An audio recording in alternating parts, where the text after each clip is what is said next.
Bien-aimés dans le Seigneur, soyez puissamment bénis où que vous soyez aux quatre coins de la terre, vous qui suivez avec beaucoup d'attention notre émission sur notre chaîne de radio du web.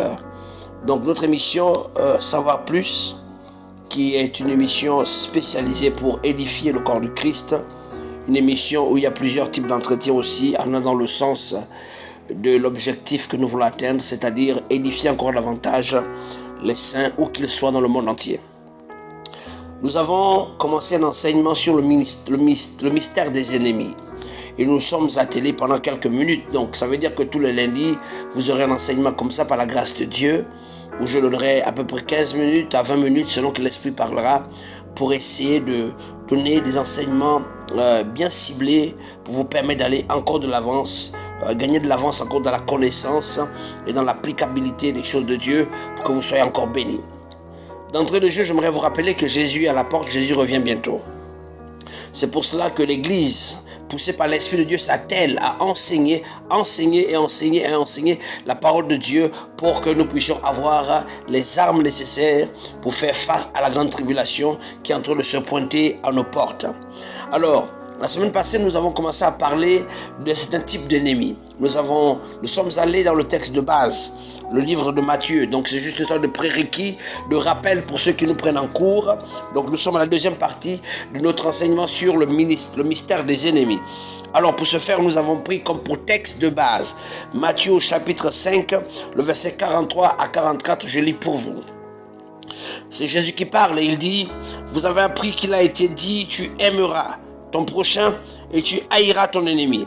Mais moi je vous dis, aimez vos ennemis, bénissez ceux qui vous maudissent, faites du bien à ceux qui vous haïssent, et priez pour ceux qui vous maltraitent et qui vous persécutent, afin que vous soyez fils de votre Père qui est dans les cieux. Donc Jésus est notre référence. C'est-à-dire que lorsque Jésus donne une pensée, mes amis, nul besoin de commencer à contester, de commencer à cogiter sur ce que Jésus dit. Jésus ne peut jamais se tromper dans ses dires. Jésus est clair, il nous parle des ennemis. Alors, le terme ennemi, c'est un mot grec qui vient du grec ektros. Ektros qui veut dire en fait une personne qu'on haït, une personne haïssable, une personne qui s'oppose à vous, une personne hostile à vous, une personne odieuse vis-à-vis de vous, une personne détestable. C'est cela le mot ennemi. Une personne qui est hostile, une personne qui s'oppose à votre devenir, qui s'oppose à votre épanouissement, qui s'oppose à votre mariage, qui s'oppose à votre épanouissement dans tous les domaines de votre vie, qui est comme un adversaire aussi. C'est le même mot. D'accord? Le mot ektros. Donc Jésus demande d'aimer une personne qui s'oppose à nous. Mais comment est-ce possible? Pourquoi est-ce que le Seigneur Jésus nous demande d'aimer ce genre de personnes, des personnes qui s'opposent à nous? Mes amis, tout au long de l'enseignement, nous allons comprendre le pourquoi de cette déclaration du Seigneur. Souvent, Jésus commence et il dit: vous avez appris que vous devez aimer uniquement les gens qui vous sont serviables, les gens qui sont cool avec vous, les gens qui s'entendent avec vous, vos amis. Mais lorsque vous êtes au stade où vous aimez seulement les gens qui marchent avec vous, où vous aimez seulement vos amis, vous ne faites rien d'extraordinaire. Or, l'extraordinaire vient lorsque quelqu'un commence à manifester de la compassion, pas vers une personne détestable, vers une personne hostile à vous.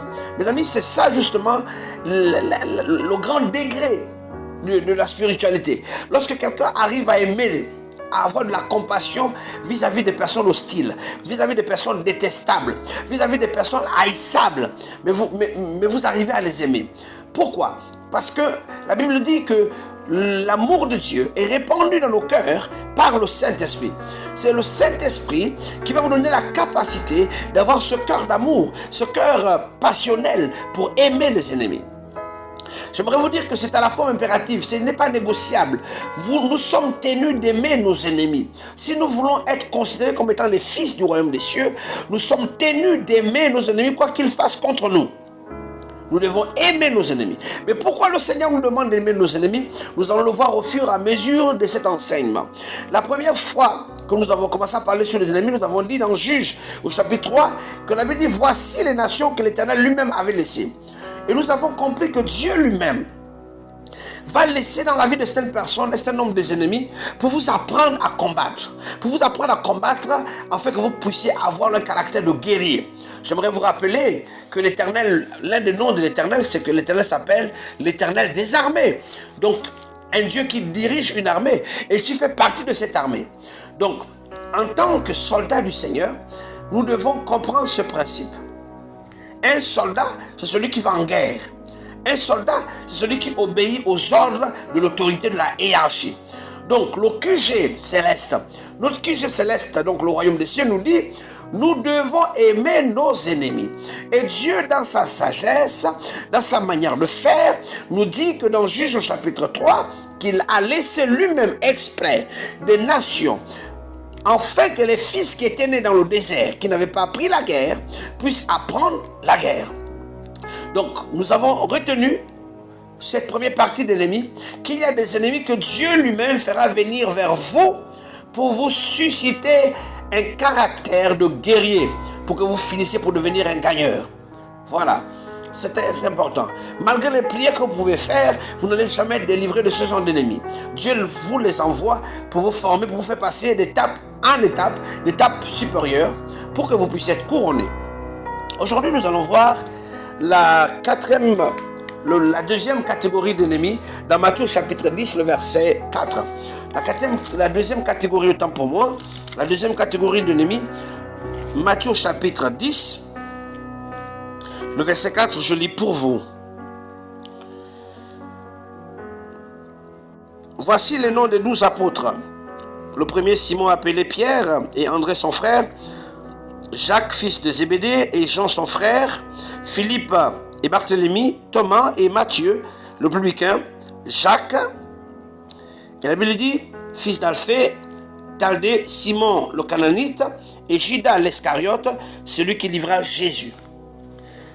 Bien-aimés dans le Seigneur, j'aimerais parler rapidement de la deuxième catégorie des ennemis que vous aurez dans votre vie, que moi je vais appeler l'ennemi Judas. Judas, c'est qui? Judas, c'est l'ennemi qui mange avec vous. Judas, c'est l'ennemi qui dort avec vous. Judas, c'est l'ennemi qui rentre dans ta chambre, qui connaît tes allées et venues, qui connaît ta nudité, qui connaît tes secrets. Judas, c'est celui qui est avec toi, qui est intimement lié. Souvent, les chrétiens pensent que leurs ennemis, ce sont des personnes qui sont souvent au loin. L'ennemi Judas, c'est celui qui est issu de ta famille. C'est celui qui est issu de ta société. C'est celui qui est issu de ton clan. L'ennemi Judas, c'est celui qui est issu de ton parti politique. Alors, Judas va toujours sortir du milieu de vous, du milieu de vos affaires, du milieu de vos confidences. Celui qui connaît vos secrets, qui va aller les livrer au grand jour. Judas est là. Mais qu'est-ce que la Bible nous recommande vis-à-vis de Judas? Premièrement, vous devez savoir que Judas est très important pour la glorification de celui qui est appelé par Dieu. Parce que si Judas n'avait pas trahi Jésus, il n'y aurait pas eu de résurrection. Il est important que Judas soit dans votre vie pour vous permettre de vivre la seconde gloire que Dieu a prévue pour vous. Quelqu'un t'y amène pour que je parle. Quelqu'un t'y amène pour que je bombarde le réma logotico de la parole des cieux. Vous devez savoir que Judas sort du milieu de vous. Judas dort avec vous. Judas mange avec vous. Il partage vos confidences. Il connaît vos secrets. Il sait comment vous atteindre. Celui qui vient livrer. Celui qui vient livrer votre nudité. Celui qui vient vous trahir s'appelle Judas. L'ennemi Judas. Mais vous ne pouvez pas, mes amis. Lorsque vous avez découvert ou localisé Judas, commencez à être charnel pour dire prends tes affaires et dégage. Non. On ne chasse pas Judas. Vous devez savoir qu'on ne chasse jamais Judas. Judas peut être dans le ministère, dans ton ministère, un collaborateur à qui tu as donné des enseignements, à qui tu as imposé les mains, à qui tu as fait confiance et qui a pris tes secrets et qui a pris ta nudité et les a exposés sur Internet, les a exposés sur Facebook. C'est ça Judas. C'est lui Judas. Mais Judas, celui qu'on appelle Judas, on ne chasse pas Judas. On laisse Judas mourir de son propre poison. Judas meurt de son propre poison. Judas se pend. On laisse Judas se pendre lui-même. On ne chasse pas Judas. Si tu as un ennemi, tu as constaté que Judas est au milieu de vous, au milieu de ta vie, ne chasse pas Judas. Sinon, c'est mal faire. Sinon, tu vas estomper le rôle pour lequel Judas est envoyé au milieu de toi. Alléluia. Il est important que vous compreniez cela, excellent enfant de Dieu. Jésus qui est omniprésent, qui est omnipotent, qui est omniprésence, qui est omniprescience, donc qui connaît d'avance ce qui va se passer, savait très bien que Judas devait le livrer, le trahir. Mais à aucun moment Jésus a dit à Judas, tu es venu là pour me trahir. Prends tes clics et tes claques, dégage. Combien d'entre nous, lorsque nous avons vu quelqu'un qui veut nous trahir, à l'instant même, nous prenons des décisions charnelles sans comprendre le rôle pour lequel ce monsieur a été envoyé, pour que Dieu envoie Judas pour vous amener à la seconde gloire. Vous ne pouvez pas passer dans une seconde gloire sans Judas. C'est Judas qui vous fait passer à une seconde gloire. Judas vient vous trahir. Et quand Judas vient vous trahir, vous êtes livré entre les mains de vos ennemis. Vous êtes affaibli. Et vos ennemis se saisissent de vous. Vos ennemis vous attaquent. Vos ennemis vous détruisent à cause de la trahison de Judas. Mais pendant que vos ennemis seront en train de se réjouir, Dieu dans le lieu secret, ayant promis qu'il ne laissera pas son serviteur voir la corruption, puisqu'il a promis que tu vas te marier, puisqu'il a promis que tu auras des enfants, malgré la traîtrise de Judas, la promesse de l'Éternel va commencer à prendre effet quand tu seras dans la tombe, c'est-à-dire quand tu seras dans l'abandon, quand tu seras dans la vallée de l'homme de la mort, quand tu seras abandonné de tous. C'est là que la promesse que l'Élohim a faite à ton sujet va prendre effet et tu sortiras glorieux. Et c'est ainsi que la Bible dit, la gloire du second temple sera plus glorieuse que celle du premier. Excellent enfant de Dieu, vous devez comprendre que Judas est très important pour le devenir de votre destinée. C'est pour ça qu'à partir d'aujourd'hui, ne haïssez plus Judas, aimez Judas. Ne chasse pas Judas. Celui qui est dans ton ministère, qui est venu faire des complots, laisse-le faire. Dieu se chargera de lui.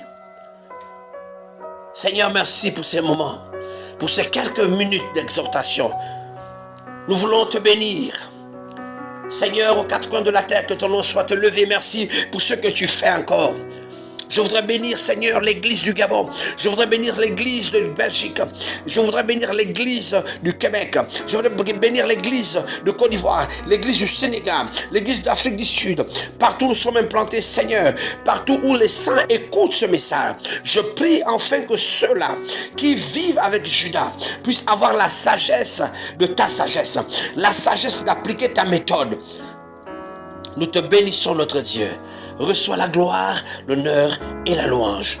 Merci pour vous qui avez écouté cette émission. C'était votre humble serviteur, l'évêque Yves Mapakou, depuis son lieu d'exil, qui vous parle de la part du Seigneur. Soyez richement bénis, soyez richement bénis. Bye bye.